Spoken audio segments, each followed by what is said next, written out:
Welcome to Echoes of Ihsan, where we take a deep dive into Islamic tradition. Absolutely. Today, we're going to go on a journey Okay. exploring lost and found items. Okay. Luqata, as described in Sahih Bukhari Hadith, book 42. Okay. Lost things picked up by someone. Hmm. It's a fascinating topic. You might not think, lost and found has deep implications, but trust me, Oh, yeah. it's full of surprising ethical and spiritual insights. You're absolutely right. It's amazing how something like that, as seemingly mundane as finding a lost item, it can actually open a window into a whole world of values like honesty and responsibility, even compassion. Exactly. And what's so cool about these hadiths is they offer us practical guidance. Like, Oh. what do you do when you find something that doesn't belong to you? They're like a roadmap for navigating these situations, aligning with Islamic principles. It's like they provide us with a moral compass Hmm. to help us make the right choices, Right. even in like the smallest of matters. Okay, so let's jump into it. Imagine you're walking down the street and you spot a purse Oh. lying there. You pick it up, open it, and bam, it's stuffed with 100 dinars. Now, for those who don't know, dinars are a historical gold currency used in various Muslim societies. So 100 dinars, that's a small fortune. What would you do? Well, that's the exact situation one of the Prophet Muhammad's companions, Ubay bin Ka'b, found himself in. Yeah, this story is right there in the hadiths. It gives us a glimpse into how, the early Muslims approached these situations. Right. So tell us what happened. Well, he found this purse with a significant amount of money, 100 dinars, and his first instinct was to go straight to the Prophet Muhammad, peace be upon him, for guidance. It's so interesting, like his immediate reaction was to seek advice. Yeah. It shows the importance Muslims place on aligning their actions with, Islamic teachings, even in matters that might seem trivial. Absolutely. And the Prophet's advice was insightful. He instructed Ubay bin Ka'b to make a public announcement about the lost purse, and to do this consistently for a whole year. Wow, a whole year. That's a serious commitment to finding the owner. It is, and it highlights a key principle in Islam: transparency. The Prophet emphasized the importance of being open and honest about the found item, taking concrete steps to try and locate its owner, not just for a few days, but for a year. It seems like this public announcement wasn't just about practicality. It was also about, like, creating a sense of community responsibility. Like, everyone's encouraged to be on the lookout, help reunite the lost item. Exactly. It's like the whole community becomes involved in this act of restoring what's been lost. It fosters a sense of collective care, concern for one another. And what happens if after a year of making these announcements, nobody comes forward? Well, in that case, Ubay bin Ka'b was allowed to use the money. But here's the catch. He was to use it with the understanding that it remained a trust. So it wasn't simply finders keepers. Not at all. This trust concept is really crucial. It means even though he could use the money, he wasn't truly the owner. He had a moral obligation to return it if the rightful owner ever showed up, even years later. It wasn't his to simply spend freely. That's such a powerful concept. It really challenges the way we think about possessions, in the modern world. Like, we tend to assume ownership is absolute, but this hadith suggests that ultimately everything is entrusted to us by God.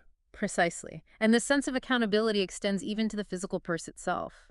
The hadith mentions that Ubay was instructed to keep the container, even the string used to tie it.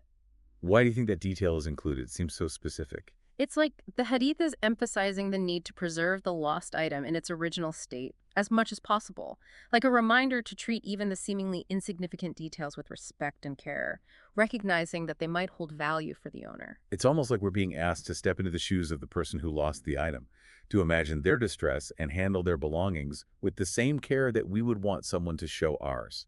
Exactly. It's about cultivating empathy, recognizing the emotional weight that possessions can carry for people.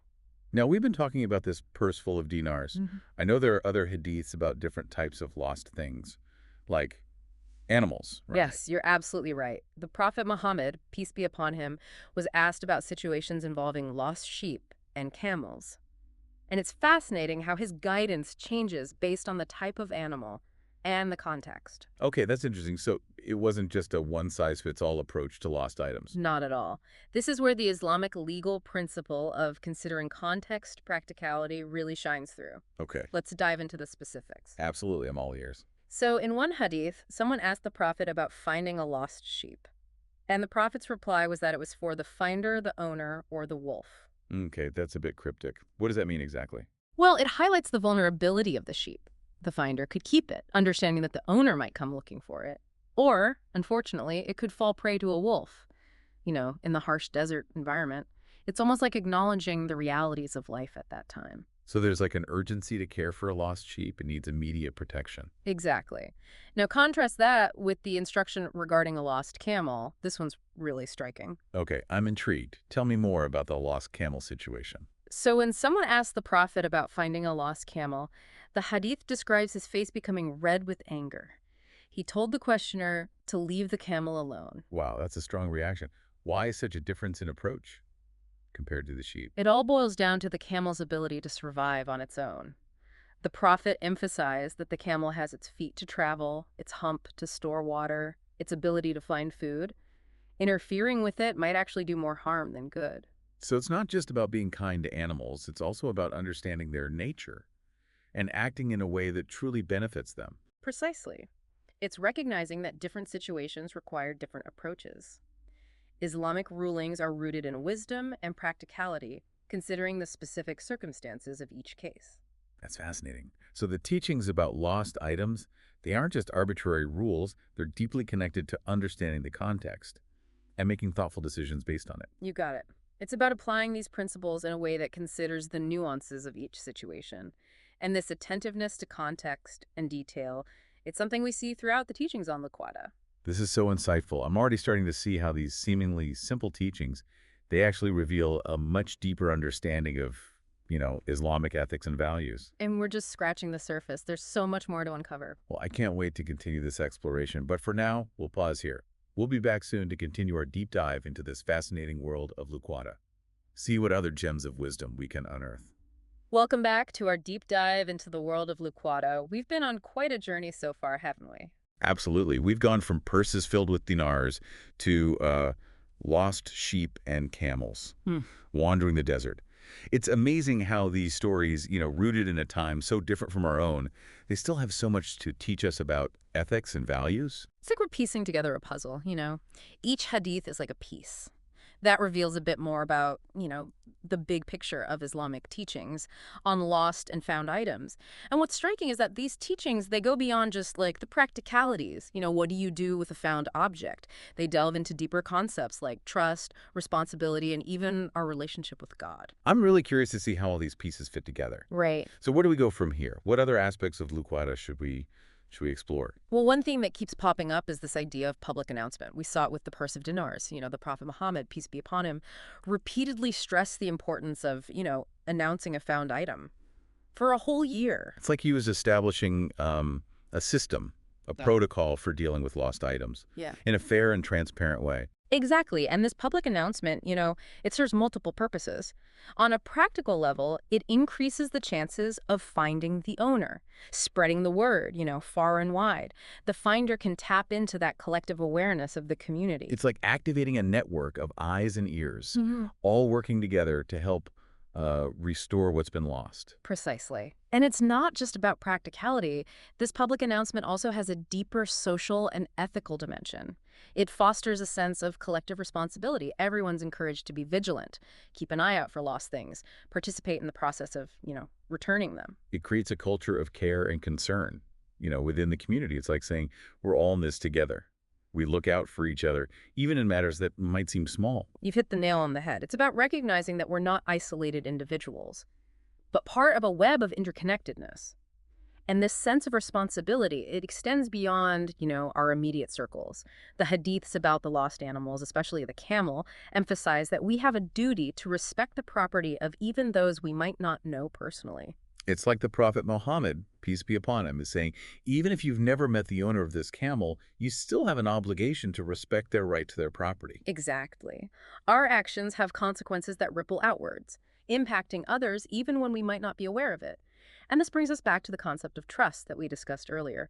Remember how Ubayd bin Ka'b was allowed to use the money from the purse, with the understanding that it remained a trust? Yes, it was a powerful reminder that even when we find something, true ownership, it doesn't automatically transfer to us. Exactly. We become caretakers, responsible for, the well-being of the item, its potential return to its rightful owner.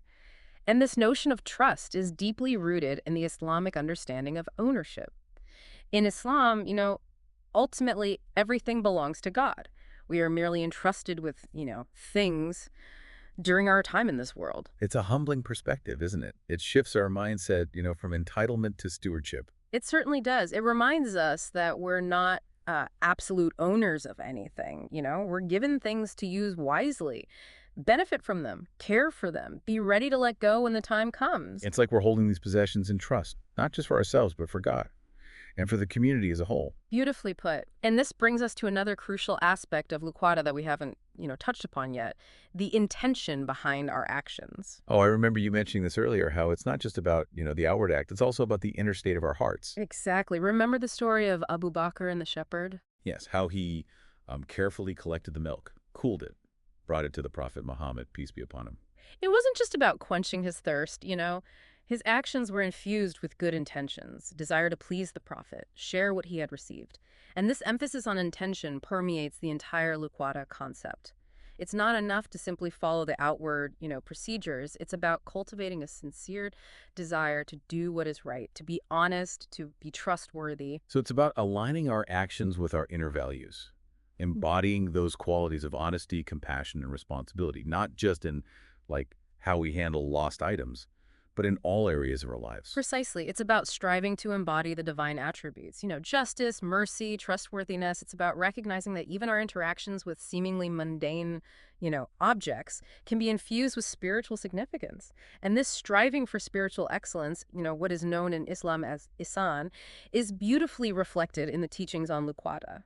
I'm starting to see how these teachings on lost and found items, there's so much more than just a set of rules. They're like a reflection of a deeper spiritual, ethical framework that guides us toward living a more mindful, compassionate, balanced life. That's a beautiful insight. And it's something we can all reflect on. How can we bring this, spirit of Ihsan into our daily lives? How can we go beyond, the bare minimum, act with a sense of, deep mindfulness and responsibility in all of our interactions, even those that might seem, insignificant? This has been such an eye-opening conversation. I'm already starting to see the world around me differently, noticing the potential for ethical reflection and spiritual growth, even in the smallest of actions. And that's the beauty of diving deep into these Islamic teachings. They offer us a lens, through which we can view the world with greater awareness, compassion, and purpose.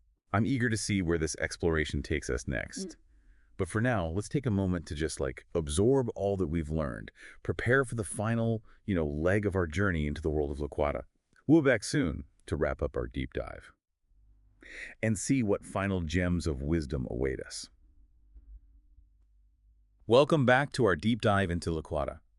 We've been exploring the Islamic teachings on lost and found items. It's been amazing to see how these ancient principles are so relevant to our lives today. It really speaks to that enduring wisdom and their ability to transcend time and culture. We've talked about the importance of, public announcement, the concept of trust, the role of intention, and the idea that everything ultimately belongs to God. But I'm curious, how can we actually apply these principles in, our modern world? It's so complex. That's a great question. I think the key is understanding the spirit of these teachings and applying them thoughtfully, to our unique circumstances, the ones we face today. So it's not about rigidly following, the letter of the law, but rather grasping those underlying values and wisdom and figuring out how they, translate to our modern context. Exactly. Remember how the Prophet Muhammad, peace be upon him, gave different instructions depending on whether it was a sheep or a camel that was lost? Yes. It highlighted the importance of considering the specific context of each situation. And that principle of context is crucial for applying these teachings today in our modern world. We can't simply copy-paste rulings from 1400 years ago without taking into account technology, the complexities of our social structures, the evolution of our economic systems. So how do we bridge that gap? How do we take, these ancient principles and make them meaningful today? Well, let's consider an example. The concept of intellectual property, it didn't exist in the Prophet's time, but, the underlying principles of respecting ownership, avoiding unjust enrichment, those are still relevant. I see what you mean. So even though the technology is different, the ethical principles, they stay the same. Exactly. Downloading copyrighted music or software without permission, even if it's easily accessible online, that would still be considered a violation. It's like taking something from a store without paying, even if the door is wide open. Right. The ease of access doesn't make it right. And this applies to other digital domains as well. Sharing someone's private information online without their consent, that'd be a breach of trust, even if it's already out there. It's a reminder that, like, the digital world, with all its advancements, it's still governed by the same ethical framework as the physical world. And this sense of ethical responsibility extends beyond our interactions with, like, people Yeah. to our relationship with the environment as well. That's an interesting connection. How do the Liquata teachings, how do they inform our environmental awareness? Well, think about the emphasis on, not wasting resources.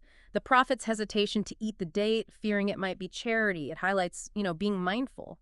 Where our provisions come from, avoiding unnecessary consumption. And in a broader sense, that mindfulness can apply to, like, how we use water, energy, all those resources, the ones that we take for granted. Precisely.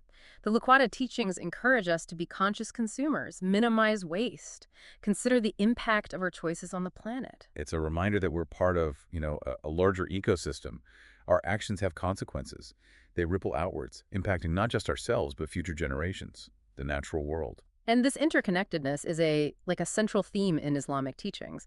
The emphasis on community, on social responsibility, respecting the rights of others. It all points to the understanding that, we're not isolated individuals. We're part of a web of relationships. And the Liquata teachings, even though they focus on seemingly mundane objects, they offer a framework, for navigating those relationships with integrity and compassion. They remind us that even our interactions with, lost and found items can be opportunities to cultivate those virtues: honesty, trustworthiness, generosity, and empathy. It's amazing to think that something as simple as finding a lost item can be a catalyst for, like, spiritual growth, ethical reflection. That's the beauty of, these teachings. They reveal those hidden dimensions of our everyday actions and invite us to live, with greater intentionality and awareness. Thank you for joining us on this deep dive into Liquata. We hope this exploration has been not only informative, but also inspiring. May these teachings guide us all towards, a path of greater mindfulness, compassion, and ethical living. And until next time, may your journey be filled with purpose and meaning. Assalamu Assalamu alaikum.